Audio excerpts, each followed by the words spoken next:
President Macron certainly raised no concerns. It was a very upbeat meeting. In fact, he mentioned, as we all know, there's a national strike today in France. We were hoping, at least on his busy schedule for yesterday, it was one of the easier meetings that he had, and about only positive things around sport and the NBA.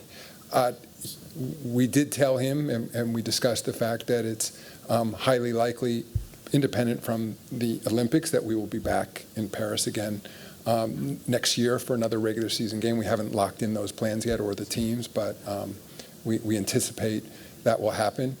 And then we talked generally about just the culture of sport here in France, and his belief, I think very similar certainly to the NBA's, about the power of sport to bring people together, what a constructive force it can be, and even as a global engine to create commonality and empathy among people.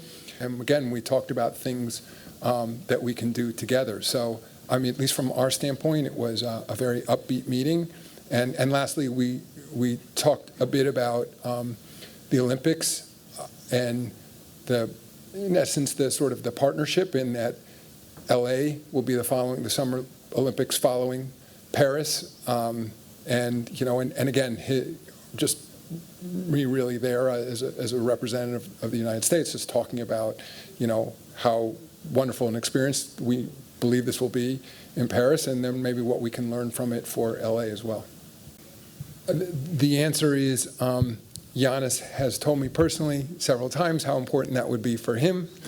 And I know the Bucks therefore feel the same way. And so we are looking at opportunities to return to Greece. Again, I've been with the league for a long time. We've had, many terrific outings in Athens, many other visits. Thank you for being here. It's a very strong basketball market. So now that sort of the world is back and people are traveling again, we will be looking at opportunities in Greece and other European markets.